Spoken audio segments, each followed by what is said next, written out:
गोणगाव चिमुकली अत्याचार प्रकरणी स्थानिक शिवसेना आमदार किशोरप्पा पाटील हे निष्क्रिय ठरल्याचा आरोप कालच्या भाजपच्या पत्रकार परिषदेत केला गेला आहे. काय सांगा? नमस्कार.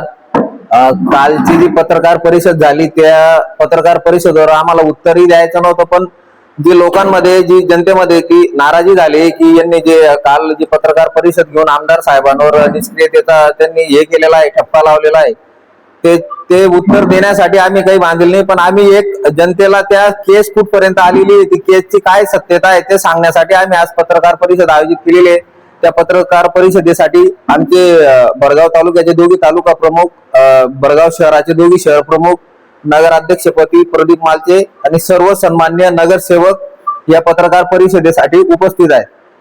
ती काल जी पत्रकार परिषद घेतली, माननीय भाजपचे स्वतःला नेते म्हणणारे अनिल भाऊ वाघ यांनी जी पत्रकार परिषद घेतली, त्या पत्रकार परिषद मध्ये त्यांनी म्हटलं की आमदार साहेब या केस मध्ये निष्क्रिय ठरले बा. असं मी त्यांना एकच सांगू इच्छितो की ती केस ऑलरेडी न्यायालयीन प्रक्रियेत चालू आहे. न्यायालयीन प्रक्रियेत तुम्ही पंतप्रधान असू द्या का मुख्यमंत्री असू द्या, त्या कोणालाच त्या न्यायालयीन प्रक्रियेमध्ये हस्तक्षेप करता येत नाही.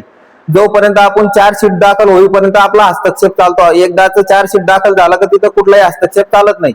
आणि राहिला त्यानंतर तो विषय त्या कुटुंबाला आर्थिक मदत असेल किंवा त्या कुटुंबाला रक्षाबंधनासाठी आमदार साहेबांची कन्या मान्य प्रियाताई या दरवर्षी रक्षाबंधनासाठी त्या कुटुंबाच्या भेटीसाठी जातात आणि त्यांचा सर्व त्या कल्याणीच्या भावाचा सर्व खर्च आमदार साहेबांची कन्या यांनी दत्तक घेतल्यासारखा सर्व खर्च, शिक्षणाचा खर्च ते करत आहेत. त्याच्यामुळे यांनी काही टीका केली, आमदार साहेब निष्क्रिय. आता न्यायालयीन प्रक्रियेत कोणीच पंतप्रधान राव का मुख्यमंत्री राव कोणीच काही करू शकत नाही. त्याच्यामुळे त्यांनी जे काल केलेले जे हे आहेत आरोप आहेत ते पूर्णतः निष्क्रिय आहे. त्यांचे आरोप निष्क्रिय आहे. त्यांच्या कालच्या आरोपात असं त्यांनी असं म्हटलंय की सदर प्रकरण हे जलद गती न्यायालयात आहे का? त्यात त्यांनी असं म्हटलंय की विशेष सरकारी वकील ऍडव्होकेट उज्ज्वल निकम यांची नियुक्ती प्रत्यक्ष आहे का, की निवडणुका डोळ्यासमोर ठेवून राजकीय स्टंट केला जात आहे, असे आरोप करण्यात आले. काय सांगा? मी त्यांना एकच सांगू इच्छितो की राजकीय स्टंट कोणत्या बाबतीत करता? ते चिमुकलीवर बलात्कार झाला, तुम्ही त्या गोष्टीला राजकीय स्टंट म्हणता. ही त्यांना त्यांच्या तोंडावरून असे शब्द यायला नको की ज्या गोष्टी एक चिमुरडीवर बलात्कार झाला त्या विषयावर जर आपण राजकारण करू, आपल्यापेक्षा नीच कोणीच नाही, असे त्यांच्या मुखातून काल शब्द आले की त्या आमदार साहेबांनी त्या गोष्टीत राजकारण केलं बा. असं त्या गोष्टीत राजकारण कोणतंच नाही. उलट त्या बाबतीमध्ये आता तुम्हाला मी दाखवतो, उज्ज्वल निकम साहेब स्वतः ते जे समाजाचं जे आहे ते समाजाची कमिटी आहे त्याच्यासोबत उज्ज्वल निकम साहेबांचा फोटो आहे आणि त्या केसमध्ये उज्ज्वल निकम साहेब हे 100% त्या वकील आहेत. म्हणजे आपलं म्हणणं आहे की सदर जो खटला आहे तो जलद गती न्यायालयात चालू आहे. हो. आणि त्यात विशेष सरकारी वकील ऍडव्होकेट उज्ज्वल निकम साहेब यांची नियुक्ती देखील केलेली आहे. आणि त्याच्यात साक्षी म्हणून आता गोणगावचे सरपंच असतील राहुल पाटील यांची साक्षी झालेली आहे. आणि त्याच्यात 2 लहान मुलांची साक्षी आहे, एक 12 वर्षाचा मुलगा आहे, 9 वर्षाची मुलगी आहे.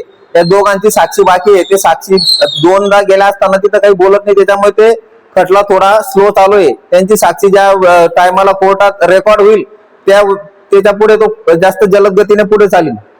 आपल्या म्हणण्यानुसार प्रकरण न्यायप्रविष्ट आहे. हो, प्रकरण साहेब काही करू शकत नाही न्यायप्रविष्ट बाब असल्यामुळे. हो, पण तरी पण कालच्या पत्रकार परिषदेत असं म्हटलं गेलं की त्यांनी पुन्हा पीडितेला न्याय नाही मिळाला तर जन आंदोलनाचा इशारा दिलाय. माझं त्यांना एकच म्हणणं आहे, आता त्या गोष्टीला 4 वर्ष होऊन गेले, 3-4 वर्ष तुम्ही त्या पीडितेच्या घरी तरी गेलाय का? जन आंदोलनाच्या गोष्टी करता तुम्ही आजपर्यंत त्या पीडितेच्या घरी भेट द्यायला तुम्ही गेले का? भाजपचे नेते म्हणता स्वतःला, त्यांचे नेते तरी गेले का त्या पीडितेच्या घरी काहीतरी मदत करायला म्हणा, काही या गोष्टी करायला म्हणा, तिथे आर्थिक मदत करायला? 4 वर्ष झाले. जन आंदोलन कसं करता तुम्ही? गृहमंत्री तुमचा ठीक आहे महायुतीची सत्ता आहे, पण गृहमंत्री त्या टायमाला मुख्यमंत्री एकनाथ शिंदे साहेब होते, गृहमंत्री देवेंद्र फडणवीस साहेब होते, आता बी गृहमंत्री देवेंद्र फडणवीस साहेब आहे. तुम्ही एक तरी निवेदन दिलंय का तुमच्या पक्षाच्या वतीने की या बडगावच्या कल्याणीला न्याय मिळावा, जलद गतीने फास्ट ट्रॅक कोर्टात जावा? तुम्ही काय आंदोलनाच्या गोष्टी करता? जिल्ह्यातील जे भोर प्रकरण झालं तिथे लवकरच निकाल दिला गेला व आरोपीला शिक्षाही झाली. त्या प्रकरणी आप्पासाहेबांनी आपल्या स्थानिक आमदारांनी विधानसभेत आवाज उठवला आणि असं कालच्या पत्रकार परिषदेत आरोप केला गेला आहे. काय सांगा? हे भोरचे जे प्रकरण होतं ते न्यायालयाने तांत्रिक बाबी तपासून त्या विषयावर जिल्हा सत्र न्यायालयाने तो निकाल दिलेला आहे. तसंच आपली जेव्हा घटना झाली तेव्हा बी आप्पासाहेब विधान भवनातच होते. आप्पासाहेबांनी मुख्यमंत्र्यांशी फोनवर बोलणं करून विधान भवनात आवाज उठवला त्यावेळेस. त्याच्यानंतर आता ती गोष्ट न्यायपरिष्ठ इथं बी लवकरच आपण आशा बाळगतो की न्यायालय तांत्रिक बाबी तपासून लवकरच निर्णय देईल.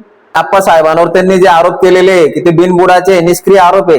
कारण की जर आप्पासाहेबांच्या हातात राहिला असतं तर आप्पासाहेबांनी दुसऱ्याच दिवशी त्या याला आरोपीला फाशी दिली असती. पण तो न्यायपरिष्ठ असल्यामुळे तो सर्व अधिकार न्यायालयाच्या हातात असल्यामुळे आणि हे विरोधकांनी काल जे आरोप केले ते बिनबुडाचे. कारण की त्यांना विकासावर आरोप करायला आप्पासाहेबांनी एकही जागा ठेवलेली नाहीये.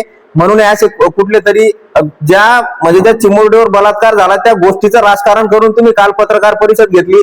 अरे तुम्ही विकासावर राजकारण करा ना, विकासावर पत्रकार परिषद घ्या. आप्पासाहेब पुढे विकासावर कमी पडले त्या गोष्टीवर तुम्ही पत्रकार परिषद घ्या ना. चिमुरडीचा बलात्कार झाल्यावर तुम्ही पत्रकार परिषद घेता आणि तिथं फाशी झाली म्हणून तुम्ही आज जागे झाले. इतके 4 वर्षापासून कुठे होते तुम्ही? 4 वर्षापासून एक तरी पत्रकार परिषद घेतली का? आमच्या चॅनलला लाईक करा, सबस्क्राईब करा, बेल आयकॉनवर क्लिक करा आणि हो शेअर करायला विसरू नका.